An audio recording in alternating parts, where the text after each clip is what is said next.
नमस्कार, अग्निपथ देख रहे हैं आप। अग्निपथ में आज बात करेंगे पीडीए का पंच बीजेपी दंग। लोकसभा चुनाव के दौरान उत्तर प्रदेश की राजनीति में वो खेला हो गया जिसकी कल्पना भारतीय जनता पार्टी के नेताओं ने सपने में भी नहीं की होगी। उन्हें अंदाजा भी नहीं होगा कि यूपी में अखिलेश यादव इतनी बड़ी जीत हासिल कर पाएंगे। लेकिन अखिलेश यादव ने लोकसभा चुनाव में 37 सीटें जीतकर वो कर दिखाया जो उनके पिता मुलायम सिंह यादव भी नहीं कर पाए थे। उत्तर प्रदेश में इंडिया गठबंधन की एकजुटता भाजपा पर भारी पड़ गई। अप्रत्याशित 37 सीटों पर जीत के बाद समाजवादी पार्टी अब देश की तीसरी सबसे बड़ी पार्टी बनी है और अब अखिलेश यादव केंद्र की राजनीति के केंद्र बिंदु रहेंगे। दरअसल यूपी में समाजवादी पार्टी ने जैसे ही इंडिया गठबंधन का नेतृत्व स्वीकारा, पूरे उत्तर प्रदेश में एक संदेश गया कि अब समाजवादी पार्टी को मजबूती मिलेगी। चुनाव के दौरान समाजवादी पार्टी के राष्ट्रीय अध्यक्ष अखिलेश यादव ने जब पीडीए यानी पिछड़ा, दलित और अल्पसंख्यक समुदायों की एका का नारा दिया तो लोगों में जिज्ञासा का भाव उभरा, जिसके चलते चुनाव के दौरान पीडीए का नारा भाजपा के खिलाफ मुद्दा बन गया और अखिलेश यादव पीडीए के नायक के रूप में निकलकर सामने आए। अब नतीजों के बाद समाजवादी पार्टी की यह सबसे बड़ी जीत है। अखिलेश यादव की इस जीत का कोडवर्ड पीडीए को माना जा रहा है। इस लोकसभा चुनाव में अखिलेश यादव की सोशल इंजीनियरिंग का ऐसा फॉर्मूला चला कि यूपी में अखिलेश यादव ने इतिहास रच दिया और यह उस वक्त है जब अखिलेश यादव ने यादव और मुस्लिम को सबसे कम टिकट दिया, लेकिन उन्होंने सबको साथ रखकर साथ भी रखा है, सबको साधा भी है और उत्तर प्रदेश में पीडीए चल निकला। 2024 के चुनाव के लिए अखिलेश ने पीडीए का फॉर्मूला तैयार किया था। नतीजा यह हुआ कि मुस्लिम वोट सपा कांग्रेस गठबंधन को मिले क्योंकि बीजेपी के खिलाफ मुस्लिम वोटरों का ध्रुवीकरण रहा है। अखिलेश यादव जानते थे कि उत्तर प्रदेश में बीजेपी की कार्ड पिछड़ा, दलित और अल्पसंख्यक ही है जो यूपी में बीजेपी की हवा का रुख मोड़ सकते हैं। इतना ही नहीं, अखिलेश की सोशल इंजीनियरिंग के इस खास फॉर्मूले ने यूपी में मूर्छित हो चुकी कांग्रेस को भी संजीवनी देने का काम किया है। ऐसे में अब यह देखना होगा कि आने वाले वक्त में अखिलेश यादव के इस कमाल की बीजेपी क्या काट निकालती है। चर्चा पर आगे बढ़ेंगे, कुछ प्रतिक्रिया है, पहले वो आपको सुनाते हैं। समाजवादी पार्टी देश की तीसरे नंबर की पार्टी बन गई है। जहां पार्टी को इतना बड़े पैमाने पर जनता का समर्थन मिला है, वहीं समाजवादियों की जिम्मेदारी बढ़ गई है। जनता की एक एक बात, जनता की समस्याओं का उठाना, उनके हित में अपनी बात रखना, समाजवादियों का लगातार संघर्ष रहेगा लोकसभा में, जिससे ज्यादा से ज्यादा जनता के बीच में और उनके लिए सेवा कर सकें। नकारात्मक राजनीति खत्म हुई है, सकारात्मक राजनीति का दौर शुरू हुआ है। जनता की मुद्दों की जीत। माननीय अखिलेश यादव जी ने जो एक अवधारणा रखी है पीडीए की, जो नारा दिया है आजाद भारत के बाद, पिछड़ा, दलित, अल्पसंख्यक, आदिवासी, आधी आबादी, ये जो पीडीए की लड़ाई है, जो पीडीए का संघर्ष है, ये बहुत समय से चला आ रहा है। और लेकिन उसको मुख्य धारा में लाने के लिए जो अग्रणी भूमिका में नारा देकर के माननीय अखिलेश यादव जी लाए हैं, ये जीत उस पीडीए की है। पीडीए ने हराया है एनडीए को उत्तर प्रदेश के अंदर, देश के अंदर, और अब इस लड़ाई को और आगे लेके जाएंगे माननीय अखिलेश यादव जी। जो जागरूकता आई है समाज के अंदर, जो जागरूकता आई है सारे पिछड़ों के अंदर, दलित के अंदर, आदिवासी, अल्पसंख्यकों के अंदर, वो बहुत आगे जाने वाली है।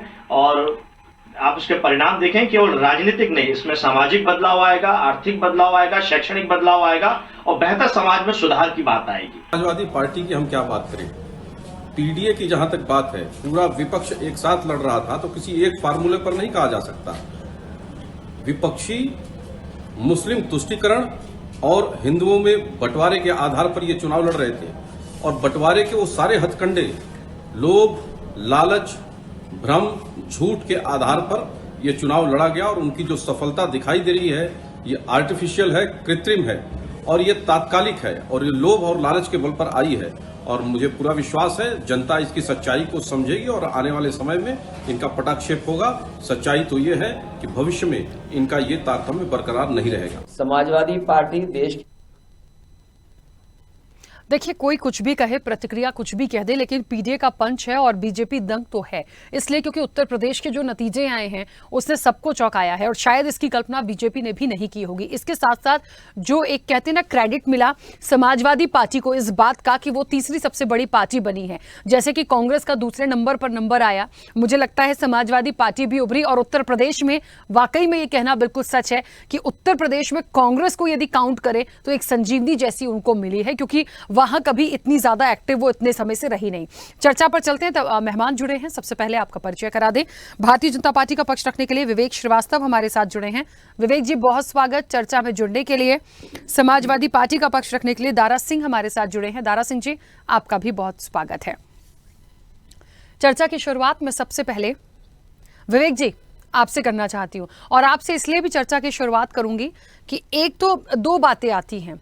क्या इस हार का कारण किस चीज को मानते हैं? हार मतलब कम सीटें, जो सीटें थी उससे आधे पे आना, इसकी क्या वजह आप मानते हैं भारतीय जनता पार्टी के लिए? और दूसरी ये कि जैसे समाजवादी पार्टी को अब तीसरी बड़ी पार्टी कहा जा रहा है, तो क्या वाकई में जो एक पीडीए का फैक्टर लेके ये निकले थे, वो अभियान जैसा छिड़ गया था, क्या उससे ही सफलता मिली है? क्या मानते हैं आप? राखी जी, पीडीए को नारे को लेके स्वयं अखिलेश जी कभी गंभीर नहीं दिखे। जो परिणाम आए हैं वो कहीं न कहीं विपक्ष के झूठे प्रचार, संविधान और आरक्षण को खत्म करने का जो इन लोगों ने प्रचार किया, उस प्रचार के समय रहते हम कार्ड जनता तक न दे सके, और उसके पीछे तुष्टिकरण भी एक बहुत बड़ा कारण रहा, जिसके कारण वर्ग विशेष इनके पीछे एकजुट रहा। बाकी पीडीए की जहां तक नारे का विशेष का सवाल है, ना तो कभी उसका समाजवादी पार्टी से कोई सरोकार रहा, ना कभी समाजवादी पार्टी पीडीए को लेकर गंभीर रही जी। लेकिन विवेक जी, ये बात तो सच है कि जिस तरह से टिकट्स के बंटवारे किए, और टिकट्स के बंटवारे के बाद अखिलेश यादव एक स्ट्रैटेजी लेकर निकले थे। मतलब आप देखिए, यहाँ पे एमवाई फैक्टर इतना नहीं चला है जितना पीडीए वाला फैक्टर चला है। आप वो कैंडिडेट उठाकर देखिए जिस तरह से इन्हें टिकट्स दिए थे, और वो सीटें उन्होंने निकाली है, और इस बात को लेके ये आगे भी बढ़े थे। तो इसलिए ये कहना होगा कि जब पिछड़ों की बात हो गई, दलित की बात हो गई, अल्पसंख्यक की बात हो गई, सिर्फ मुस्लिम या यादव के एमवाई, मैंने क्या कहा, एमवाई फैक्टर उतना नहीं दिखा जितना ये पीडीए काम करके गया। इसीलिए तो ये तमाम चीजें निकली हैं। इसको कैसे नकार सकते हैं? मैं वही तो कह रहा हूं ना राखी जी, कि जिस तरीके से चुनाव के दौरान विपक्ष संविधान समाप्त करने की, आरक्षण समाप्त करने की बात करता रहा और आरोप लगाता रहा मुंह के ऊपर, इसका सत्यता से कहीं कोई संबंध नहीं रहा, और समय रहते में इसकी काट जनता तक न दे सके। और उसके पीछे जो लोभ की राजनीति की गई, 8,500 रुपया खटाखट, 1 लाख रुपया खटाखट, तो वो कहीं ना कहीं ऐसी चीजें जनता के मानस को प्रभावित करने में कामयाब रही। जैसा कि ये जो जीत है, ये कोई दूरगामी परिणाम नहीं, ये क्षणिक है, स्वार्थों की जीत है। हम जनता के बीच जाएंगे, अपनी बात करेंगे, और ये जो ये अंधेरा कह लीजिए, जो ये वासा, ये छटेगा। अखिलेश जी, मुझे ऐसा लगता है विवेक जी, क्योंकि अखिलेश यादव का फैक्टर है तो मुझे तो नाम भी अखिलेश जी निकल रहा है यहाँ पे। विवेक जी, आपने क्योंकि खटाखट फटाफट बोला, मैं थोड़ा सा एकदम से मेरा माइंड में वो जिक्र आया। आप जो कह रहे हैं ना कि जनमानस को प्रभावित किया, वो 8,000 आएंगे खटाखट फटाफट, और मुझे बहुत अच्छे से याद है मोदी जी ने भी तो कहा था कि जनमानस प्रभावित क्यों नहीं कर पाया उत्तर प्रदेश का। वो भी तो कह रहे थे कि जो 2 लड़के का दम है ये बेदम होगा, और दोनों जो है विदेश छुट्टी मनाने जाएंगे फटाफट फटाफट। तो आपने, मोदी जी ने भी कहा था, उसका प्रभाव नहीं पड़ा जनमानस पर? नहीं, देखिए, मोदी जी के ही चेहरे पे पूरा चुनाव हुआ, और जो परिणाम आए नरेंद्र मोदी जी की लोकप्रियता के चलते ही आए, इसमें कोई दो राय नहीं है कि स्थितियां जो भी हैं मोदी जी के नाते ही आई हैं। ठीक है, चलिए वापस आती हूँ। दारा सिंह जी, अच्छी बात है, आगे क्या तैयारी है और किस तरीके से चलना है? मुझे लगता है इस बार जो सरकार है जिसका शपथ ग्रहण बहुत जल्दी से होने वाला है, मुझे लग रहा है वो जो विपक्ष है उसमें जब सब लोग दिखेंगे तो बहुत अच्छा लगेगा। मतलब अखिलेश यादव भी वो एक सेंट्रल का, केंद्र का एक बिंदु होंगे।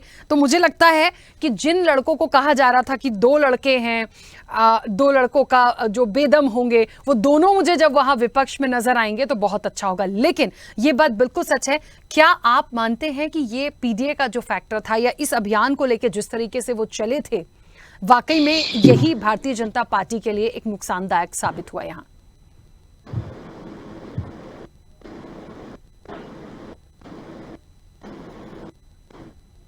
चुनाव जो चला बेला चला में आपने देखा होगा कि देश के सबसे बड़ी कुर्सी तो बैठने वाले नरेंद्र मोदी जी क्या बयान दिए थे, कैसे कैसे मतलब मुजरा से शुरू हुए पाकिस्तान पता नहीं कहां कहां से कर दिए, मगर जनता ने इनको नकारा और इनको समझाया कि इस देश को नौकरी चाहिए, इस देश को सुरक्षा चाहिए, जुमला नहीं चाहिए। अब ये 8,500 बता रहे हैं, 1 लाख बता रहे हैं, हम इनकी तरह जुमला नहीं करते। अगर हम सत्ता में होते तो अब तक पैसा आना शुरू हो जाता लोगों के। ये 15 लाख बोले, आज तक नहीं दे पाए। 5 किलो राशन देते थे लोगों को, उसके बदले में खाद कम कर दिए। क्या पुरानी बातें हैं सब, मगर अब तो ये है कि जो पीडीए था, पिछड़ा दलित अल्पसंख्यक, भारतीय जनता पार्टी कल भी इनको अधिकार नहीं देना चाहती थी, आज भी नहीं देना चाहती और आने वाले समय में भी नहीं देती। पिछड़े दलित अल्पसंख्यक के प्रधान चाहे जितने भी मंत्री बन जाए इनके यहाँ पे, चाहे मुख्यमंत्री बन जाए, मगर वो फैसला अपने हाथ से नहीं ले सकते। वो एक नाली नहीं बनवा सकते हैं अपने मोहल्ले की। बड़ी चीजें छोड़ो, राष्ट्रीय लेवल की चीजें छोड़ो, फैक्ट्री गोदाम ये सब छोड़ो, सब कुछ जो करना है एक ही आदमी करेगा। इनके यहाँ का जो सांसद है या विधायक है वो भले मंत्रिमंडल में बैठा होगा, मगर वो कुछ नहीं कर सकता। वो एकदम पीछे बैठेगा और ज्यादा कुछ बोलोगे तो भैया है सबकी, तो जानते हो क्या हाल होता है। अभी आप भी देख रहे होंगे इनके कई मंत्री हार चुके हैं। स्मृति ईरानी देख लो, अमेठी से हार गई, कितनी मार्जिन से हारी। तो ये राखी जी देखिए, लोकतंत्र का जो सबसे बड़ा खूबसूरत चीज है संविधान। जिस संविधान की लोग नफरत करते थे, कह रहे कि हम संविधान को झूठ बोल दिए। अरे भाई, अयोध्या के जो तुम्हारे प्रत्याशी उन्होंने ऑन कैमरा बोला, कई और नेता ऑन कैमरा बोला संविधान बदल देंगे, 400 पार हो जाएंगे अगर तो, मगर जनता ने कहा हम आपको 400 पार करने ही नहीं देंगे, ऐसी सरकार बना देंगे कि आप दाहिने भी न जा सकोगे तो बाएं जा सकोगे, जिधर जाओगे लंगड़ा के ही चलोगे। और आप देख लीजिए, वही मोदी जी थे। पहले पिछली बार देखे थे अकेले फोटो खिंचाते थे अपना, मगर अब की पूरी टीम को ले रहे हैं कि कहीं दाहिने न कोई भाग जाए, कोई बाएं न भाग जाए। जनता ने ऐसा बैलेंस बना दिया है कि भारतीय जनता पार्टी में आप देख रहे हो, उत्तर प्रदेश के मुख्यमंत्री याद आ रहे कि हाँ उत्तर प्रदेश में हमको पार्टी करना है, अब हमें किसानों का कर्जा माफ करना है। आप देख रहे 2027 तक का बहुत काम होगा और हम लोग जैसे जैसे रिमोट दबाएंगे वैसे वैसे भारतीय जनता पार्टी नाचेगी। अब जनता के हित के काम होंगे। आप देख रहे हो, अब जनता दरबार लखनऊ में लगने लगा दे, पहले गोरखपुर में लगता था। पहले महिलाओं को न्याय खातिर वहां गोरखपुर जाना पड़ता था, मगर अब जो है विपक्ष के पास रिमोट है और उनके पास सत्ता, और उस सत्ता को कैसे जनता हित के लिए काम कराना है, हमें कैसे किसानों के काम करवाने हैं, कैसे रोजगार दिलाना है, ये भारतीय जनता पार्टी नहीं, ये विपक्ष तय करेगा। माननीय श्री अखिलेश यादव जी वही दोनों शहजादे तय करेंगे और उन 2 शहजादों ने इनकी नींद हराम कर दी, सो नहीं पाएंगे ये लोग। ठीक है दारा सिंह जी, लेकिन एक बात और होगी, जिस तरह से चुनौतियां और जिम्मेदारी सरकार की होगी, वैसे ही एक मजबूत विपक्ष क्योंकि जनता ने चुनकर दिया है, तो मुझे लगता है एक मजबूत विपक्ष की जिम्मेदारी निभाने के साथ साथ, खास तौर पर क्योंकि हम उत्तर प्रदेश की अभी बात कर रहे हैं, हम पीडीए फैक्टर की बात कर रहे हैं, मुझे लगता है उत्तर प्रदेश में भी समाजवादी पार्टी या कांग्रेस, मुझे लगता है क्योंकि गठबंधन, बहुत महत्वपूर्ण जिम्मेदारी आप लोगों की, जो पीडीए का फैक्टर लेकर आप चले, जो बात हुई, जो टिकट्स हुए, जो प्रोमिसेस किए, और इस एक्चुअली में वर्ग को, पिछड़ा दलित अल्पसंख्यक, इनके लिए एक्चुअल में जो फाइट करना है, इनके अधिकारों के लिए जो करना है, वो जिम्मेदारी सबसे बड़ी आपकी है। क्योंकि यदि अभी नहीं हुआ, इतनी चीजों के बाद नहीं हुआ, इतने अच्छे सीट्स के बाद नहीं कर पाए, तो आने वाले समय में आगे चल के फिर दिक्कत होगी, क्योंकि जनता जो है वो भूलती नहीं है कोई चीज। नहीं राखी जी, मैंने कहा ना कि रिमोट हम लोगों के पास है। और दूसरा चीज ये है कि पिछड़ा दलित अल्पसंख्यक अपना अधिकार लेना जान गया, उसे पता चल गया कि संविधान है हमारे पास, पावर है। वो संविधान जिसको मोदी जैसे तानाशाह को झुका दिया। आप वही मोदी जी हैं जो कभी किसी की सुनते नहीं थे, महात्मा गांधी का जिक्र नहीं करते थे, वो महात्मा गांधी जी का जिक्र। और सबसे बड़ी बात देख लीजिए, चुनाव के बाद आप देख लीजिए अयोध्या वासियों को गाली कैसे दी जा रही है, टोल कैसे किया जा रहा कि अगर आप अयोध्या दर्शन करने जाएं तो खाना पानी अपने घर से लेके जाएं, वहां के लोगों को न खरीद, क्या वहां पिछड़ा दलित अल्पसंख्यक नहीं रहता है क्या सिर्फ एक ही समाज रहता है? तो ये भारतीय जनता पार्टी की जो कूटनीति है इसको अभी और हटाएंगे। और मैं ये कहना चाहता हूँ, समाजवादी पार्टी का एक बहुत पुराना नारा है, अभी तो ये अंगड़ाई है। सिर्फ समाजवादी पार्टी ने सिर्फ अंगड़ाई ली तो समझ लो भारतीय जनता पार्टी का क्या हाल हुआ।